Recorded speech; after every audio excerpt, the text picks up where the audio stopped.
Hello guys, এটা হচ্ছে আমার গ্যারেজ। দুটো রুম, এক রুম এক রুম দুটাই মালয়েশিয়ান দেখেন, দুইটাই রুম আমাদের গ্যারেজ। দুটো রুমই আমাদের গ্যারেজ। আর আমি থাকি যে সাইনবোর্ডে উপরে ঝুলতেছে, এই উপরে থাকি, মানে উপরে পুরোটাই আমাদের বছরই। এই যে সাইনবোর্ড, এটা হলো অফিস বছর। আর এটাতে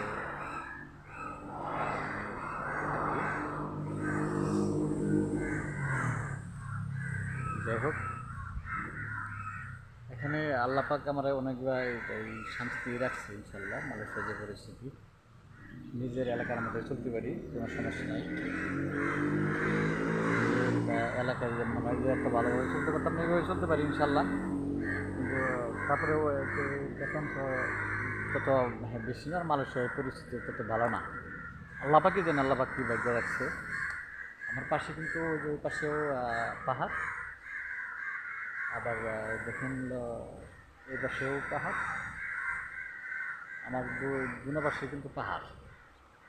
এখানে মালয়েশিয়াতে কিন্তু প্রচণ্ড, মানে আমি কেলে থেকে গেছি আমার বাইরে, ওখানে যখন জব না পেয়েছিলাম ওখানে থাকছি, প্রচণ্ড গরম। আর আমার এখানে কিন্তু রাত্রি 12টার পরে কুয়া পড়বো। খেতা তো গাই দিতে হবই রাত্রে, মাঝরাত্রে এই খেতা গাই দিতে হবো।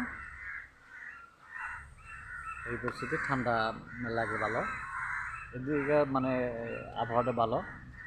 এটার বলে নীলাই, নীলের আবহাওয়াটা আল্লাহর রহমত খুবই ভালো। যাই হোক, তো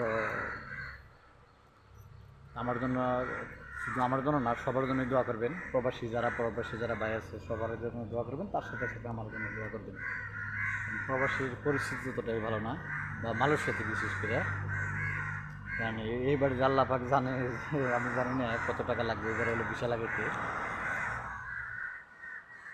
এবার নাকি কোন আইন বানাইছে আবার,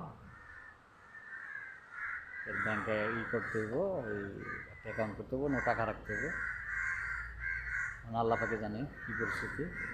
তো সবার জন্য দোয়া করবেন, তার সাথে আমার জন্য দোয়া করবেন। আল্লাহ পাক যেন আমাদের ভালো রাখে, সবাইকে ভালো রাখে, তারপর তার সাথে সাথে যেন আমারও আল্লাহ পাক ভালো রাখে, এটা দোয়া করবেন। আমি সব প্রবাসী ভাইদের জন্য দোয়া করি, সেটা মালয়েশিয়া, সেটা সৌদি আরব বা দুবাই, কাতার, সিঙ্গাপুর, আল্লাহ পাক সবাইকে ভালো রাখুক, সবারই আল্লাহ পাক সুস্থ রাখুক, এটাই দোয়া করি। আপনারা দোয়া করুন আমার জন্য, আল্লাহ পাক যেন আমাদের সুস্থ রাখে, আল্লাহ পাক যেন কামাই রুজি করে তৌফিক দান করে, এটাই আপনার কাছে আশা। সবাই ভালো থাকেন, সুস্থ থাকেন। আসসালামু আলাইকুম।